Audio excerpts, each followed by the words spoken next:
Hello दोस्तों, नमस्कार। मैं मधु सिंह राजस्थान से। तो चलिए, आज मैं वापस से आ गई हूँ अपने टेरेस गार्डन में और आपके साथ आज का वीडियो शेयर करूँगी। तो देखिए, ये जो पौधे लगाए थे यानी कि जो बीज लगाए थे उनमें से कुछ कुछ बीज जर्मिनेट हो गए हैं। लेकिन आज का टॉपिक तो है दूसरा कि बरसात के बाद हमारे पास क्या समस्या होती है सबसे बड़ी, अगर आप गार्डनिंग करते हैं तो। लेकिन उससे पहले हम देख लेते हैं कि हमारे पौधे जो बीज लगाए थे वो जर्मिनेट हुए हैं नहीं।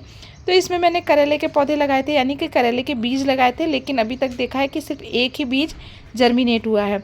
क्या होता है ना कि जब हम करेले के बीज लगाते हैं तो उसको ग्रो करने में थोड़ा सा टाइम लगता है, कम से कम 6 से 7 दिन। और उसको अगर आपने बिना पौध तैयार किए हुए बगैर अगर डायरेक्ट आपने मिट्टी में लगाया है तो फिर थोड़ी समस्या हो सकती है, क्योंकि अभी बरसात का मौसम है। तो क्या होता है ना कि पौधे में बीज दब जाता है ज़्यादा पानी के कारण और उसको जर्मिनेट होने में बहुत बड़ी समस्या हो जाती है। खैर, ये तो 4 से 5 दिन बाद देखेंगे, अगर नहीं लगेंगे बीज तो दोबारा लगा दूँगी। तो चलिए अब बताती हूँ कि मैं क्या समस्या सबसे ज़्यादा आती है। तो अभी बरसात का सीज़न चल रहा है और बरसात के सीज़न में पौधे तो एकदम बिल्कुल हरे भरे हो गए हैं, लेकिन इनके साथ समस्या आती है सबसे बड़ी, जो है मिलीबग की। तो आपने देखा होगा कि बहुत बार जब आप पौधे लगाते हैं और पौधे में जब बरसात का मौसम होता है तो देखिए इसी तरीके से आप देख रहे होंगे, इसी तरीके से मिलीबग लग जाती है। और मिलीबग जो होती है वो सफ़ेद कलर की होती है और आप इसको जैसे ही हाथ से हटाने की कोशिश करेंगे तो ये हाथ में ही आपके एक चिपचिपा सा लग जाता है। और जहाँ मिलीबग लगती है वहाँ इतनी सारी चींटियाँ लग जाती है।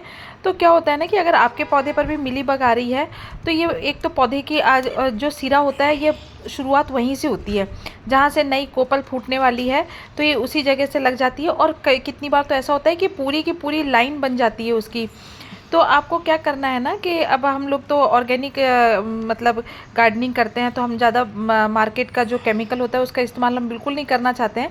तो मैं तो क्या करती हूँ ना कि अगर आपके पौधे पर भी इस तरीके से समस्या आ रही है तो मैं अभी जो जो नीम के पत्ते आते हैं उनको पीस करके और या तो उसका छिड़काव करूँगी, उससे भी ये बहुत हद तक मतलब इसकी रोकथाम हो जाती है। और दूसरा क्या होता है कि जो राख होती है ना, तो आप क्या करें कि भाई नीम की पत्ती अगर आपके पास आसपास में पौधा ढूंढेंगे, उसके बाद पीसेंगे, तब आपको नीम की पत्ती मिलेगी। तब तक हमको क्या करना है कि जो राख होती है, चूल्हे की राख होती है, तो बहुत आसानी से मिल जाती है। और अगर नहीं भी आपके पास राख हो तो आप 1 से 2 जो कंडे आते हैं या आप उपले कह लीजिए, जो गोबर के आते हैं, आप उसको जला करके और 2 से 3 उपलों को अगर आप जला लेंगे और थोड़ी सी उसमें और लकड़ी मिला करके और आप उसको जला करके जब वो ठंडी हो जाए तो उसकी राख आपको आसानी से मिल जाएगी। आप बिल्कुल भी परेशान मत होइए कि हमारे पास में कोई चूल्हा नहीं जलाता है। अगर आपके पास में उपले मिल जाते हैं, लकड़ी मिल जाती है, तो आप उन्हीं को जला करके और उसकी राख तैयार कर लें और फिर उसको इसके ऊपर छिड़क दें। और देखिए, और मैं कुछ पौधे और बताती हूँ आपको। देखिए, भिंडी के जो पौधे लगाए थे, सॉरी भिंडी के नहीं, ये बरबट्टी के हैं, जो चौला की फली होती है उसके पौधे लगाए हैं।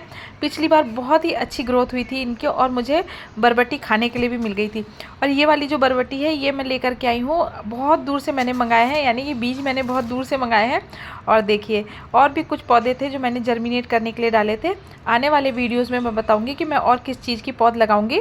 तो देखिए, इसमें से भी वो उगना शुरू हो चुके हैं। तो आप अगर बरसात के पौधे लगाना चाहते हैं और अगर आप सब्जियां खाने के शौकीन हैं, फूलों के शौकीन हैं, बहुत लोग, जैसे मैं तो क्या करती हूँ, टेरेस गार्डनिंग करती हूँ, तो मैं सब्जियों की पर ज़्यादा फोकस करती हूँ। हमारे हस्बैंड ऐसे कहते हैं कि मेहनत करती हो तो कम से कम सब्जियाँ तो उगाओ, तो सब्जियाँ खाने के लिए मिलेंगी तो ज़्यादा अच्छा रहेगा।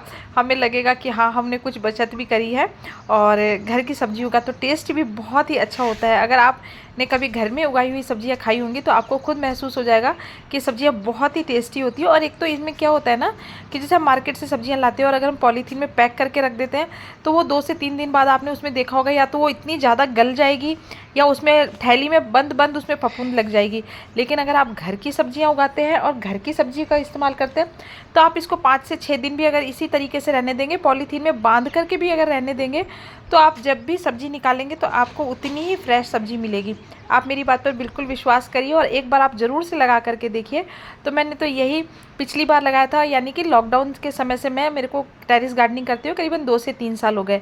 तो अब पूरी मिट्टी को मैंने बिल्कुल साफ़ कर दिया है, यानी कि जो मिट्टियाँ तैयार करी थी उनमें मैंने कुछ में बीज लगा दिए हैं। मतलब और जो कट्टे हैं, ये जो आपको दिख रहे हैं, ये वाले कट्टे मैंने मिट्टी स्टोर करके रखी है, क्योंकि आने वाले समय में मैं जो अब मौसम है, बरसात के बाद सर्दियाँ शुरू होंगी, तो इस बार मैं सर्दियों में सोच रही हूँ कि मैं कुछ गोभी वगैरह भी लगाऊंगी।